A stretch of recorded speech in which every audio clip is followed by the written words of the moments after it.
तो आज हम डिस्कस कर रहे हैं class 10th exercise 10.2 chapter circle का क्वेश्चन नंबर 7।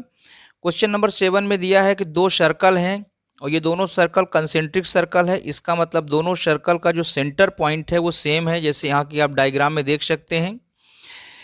लार्जर सर्कल का जो रेडियस दिया है वो 5 सेंटीमीटर दिया है। स्मॉलर सर्कल का जो रेडियस है वो OA इक्वल टू 3 सेंटीमीटर है। और जो BC है वो लार्जर सर्कल का कार्ड है और स्मॉलर सर्कल इसका जो है वो स्मॉलर सर्कल का वो टेंजेंट है। जो BC है वो स्मॉलर सर्कल के लिए टेंजेंट है और लार्जर सर्कल के लिए जो ये सर्कल है इसके लिए वो कार्ड है। तो चूंकि हम जानते हैं कि जो रेडियस है वो कार्ड का परपेंडिकुलर बाइसेक्टर होता है, इसका मतलब OA जो है और BC के बीच में 90 डिग्री बनेगा और AB और AC ये जो दोनों इक्वल होंगे। अब पाइथागोरस थ्योरम यूज करेंगे तो पाइथागोरस थ्योरम के according OB square equal to हो जाएगा OA square plus AB square. OB और AE की वैल्यू हम पुट करके सॉल्व करेंगे तो इस तरह से AB स्क्वायर इक्वल टू हो जाएगा 9 को जब इधर हम चेंज करेंगे तो ये हो जाएगा AB स्क्वायर इक्वल टू √16। 25 में 9 को माइनस करेंगे तो 16, स्क्वायर हटेगा AB स्क्वायर का तो √16। तो इस तरह से AB इक्वल टू हो जाएगा 4 सेंटीमीटर। तो जो लार्जर सर्कल का कार्ड है, जैसा कि क्वेश्चन में पूछा गया है, find the length of card of larger circle. तो लार्जर सर्कल का जो कार्ड है BC इक्वल टू हो जाएगा 2AB, क्योंकि AC AB इक्वल होता है तो BC equal to 2AB 2 into 4 equal to 8 centimetre हो जाएगा। इसके बाद आप क्वेश्चन नंबर 8 डिस्कस करेंगे। क्वेश्चन नंबर 8 में a quadrilateral ABCD is drawn to circumscribe. यहाँ थोड़ा सा बाई मिस्टेक हो गया है, सर्कमफ्रेंस लिख गया है, यह है सर्कमस्क्राइब। करेक्ट वर्ड है सर्कमस्क्राइब, ये इतना सर्कमफ्रेंस मिस्टेक हो गया। तो सर्कमस्क्राइब अ सर्कल, इसमें हमें प्रूफ करना है AB plus CD equal to AD plus BC proof करना है। अब गिवन है ABCD एक क्वाड्रिलेटरल है जिसमें उसके अंदर क्वाड्रिलेटरल के अंदर एक सर्कल है। जब क्वाड्रिलेटरल के अंदर सर्कल होता है तब क्वाड्रिलेटरल को बोलते हैं कि वो सर्कमस्क्राइब सर्कल है। क्योंकि यहाँ पे क्वाड्रिलेटरल बाहर है और सर्कल अंदर है, इसलिए बोला जाएगा इसको कि quadrilateral ABCD is drawn to circumscribe a circle. Circle के जब बाहर होता है क्वाड्रिलेटरल तो वो कहलाता है सर्कमस्क्राइब अ सर्कल, उस सर्कल को बोलते हैं सर्कमस्क्राइब सर्कल। अब टू प्रूव हमें करना है, देख सकते हैं AB plus CD equal to AD plus BC।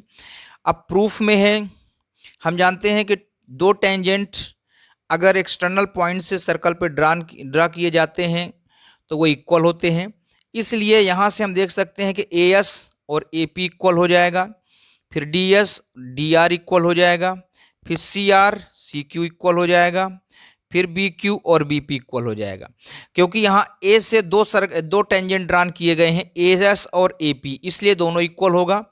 B से भी दो टेंजेंट हैं BQ और BP, इसलिए BQ भी BP इक्वल है। सिमिलरली C पॉइंट से दो टेंजेंट हैं CQ और CR, इसलिए ये भी इक्वल होगा। फिर D पॉइंट से दो टेंजेंट है DR और DS, इसलिए ये भी इक्वल होगा। क्योंकि अगर एक्सटर्नल पॉइंट से दो सर्कल ड्रा किए जाते हैं तो दो टेंजेंट जो ड्रा किए जाते हैं वो दोनों टेंजेंट सेम होते हैं। अब AB प्लस CD ये LHS दिया हुआ है, यहाँ से देख सकते हैं। तो AB को हम लिख सकते हैं, डायग्राम से देखें, AP प्लस PB, तो हमने AB को लिख दिया AP प्लस PB। CD को हम लिख सकते हैं DR प्लस CR, इसको हमने लिख दिया CR प्लस DR। अब हम देख सकते हैं कि AP इक्वल टू AS है तो AP की जगह हमने AS लिख दिया, फिर BP की जगह हमने BQ लिख दिया यहाँ पर, फिर CR की जगह यहाँ से हमने CQ लिख दिया और DR की जगह यहाँ से आप देख सकते हैं हमने DS लिख दिया।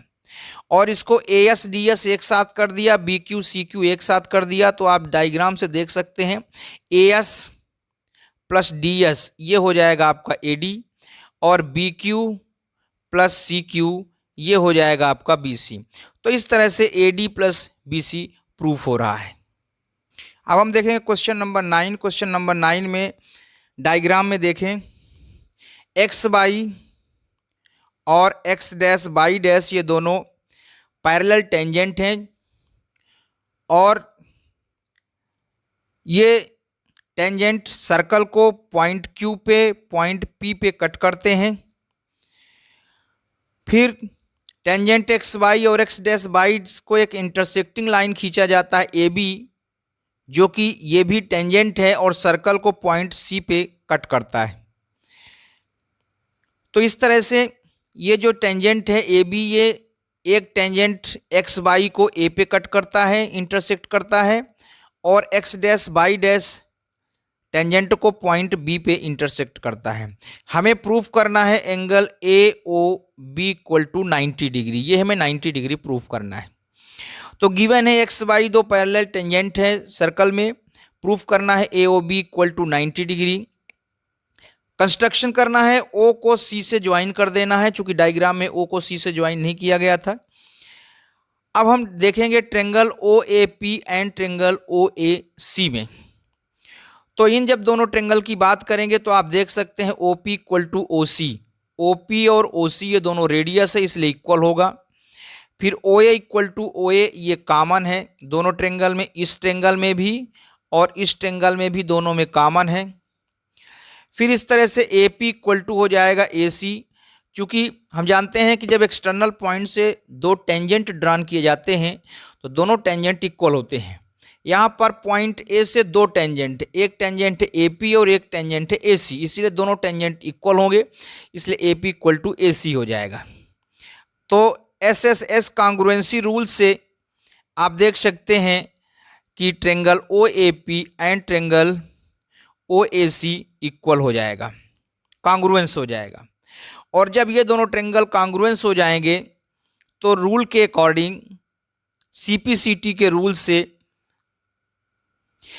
Angle P O A and angle A O C ये दोनों इक्वल हो जाएगा। मतलब ये वाला एंगल और ये एंगल दोनों इक्वल हो जाएगा। इसी तरह से अब हम नेक्स्ट दूसरा ट्रेंगल का ग्रुप लेंगे। एक ट्रेंगल लेंगे हम ओ बी सी और एक ट्रेंगल लेंगे ओ बी क्यू। इसमें भी देख सकते हैं ओ सी और ओ क्यू दोनों रेडियस हैं, ओ बी दोनों में कॉमन है, और पॉइंट बी से एक टेंजेंट ड्रा हो रहा है बी क्यू और एक टेंजेंट ड्रा हो रहा है बी सी, इसलिए ये दोनों इक्वल हैं। इसलिए ठीक सिमिलरली इसी तरह से ये दोनों ट्रेंगल भी क्या हो जाएंगे, कॉन्ग्रुएंस हो जाएंगे। जब दोनों ये ट्रेंगल कॉन्ग्रुएंस हो जाएंगे तो सीपीसीटी से ट्रेंगल सी ओ बी और angle C O B and angle B O Q equal हो जाएगा। अब हम जानते हैं कि angle P O A plus angle A O C plus angle C O B plus angle B O Q equal to 180 degree है। ये linear pair कहलाता है। अब ए आप देख सकते हैं कि पी ओ ए और ए ओ सी दोनों इक्वल हैं, इसलिए पी ओ ए की जगह हम ए ओ सी लिख रहे हैं और ए ओ सी की जगह तो ए ओ सी ही लिखेंगे, फिर सी ओ बी लिखेंगे। बी ओ क्यू यहाँ से आप देखिए सी ओ बी और बी ओ क्यू इक्वल है, तो यहाँ हम सी ओ बी की जगह सी ओ बी लिखेंगे और एंगल बी ओ क्यू के जगह भी सी ओ बी लिखेंगे। एंगल ए ओ सी दो बार है तो हो जाएगा 2 एंगल ए ओ सी, और सी ओ बी दो बार है तो हो जाएगा 2 angle C O B equal to 180। 2 से डिवाइड कर देंगे तो हो जाएगा angle A O C plus angle C O B equal to 90 degree. Diagram से देख सकते हैं angle A O C plus angle C O B equal to को हम एंगल ए ओ बी लिखते हैं। यहाँ डायग्राम से देखिए कि ये एंगल और ये एंगल इक्वल होगा, फिर ये एंगल और ये एंगल इक्वल होगा, और ए ओ सी और सी ओ बी को हम एंगल ए ओ बी लिख सकते हैं। इसीलिए नेक्स्ट हम देख सकते हैं कि वहाँ पर इसको हमने ए ओ बी लिखा है। तो इस तरह से angle A O B equal to 90 degree हो गया। ये हमें प्रूफ कर हो गया और यही हमें प्रूफ करना था। फ्रेंड्स, आप हमारे चैनल को सब्सक्राइब करें, लाइक करें, शेयर करें। कोई प्रॉब्लम हो तो कमेंट करें। हमारे वीडियोस कंटिन्यू आते रहते हैं। क्लास 10th के मैथ, साइंस, क्लास 11th के, क्लास 12th के फिजिक्स, केमिस्ट्री, मैथ, ग्रेजुएशन के, इंजीनियरिंग के, सभी के हिंदी मीडियम, इंग्लिश मीडियम दोनों के हमारे वीडियोज कंटिन्यू आते हैं। आप अपने फ्रेंड सर्कल में हमारे चैनल को शेयर करें, लाइक करें। कोई प्रॉब्लम हो तो कमेंट करें। Thank you very much.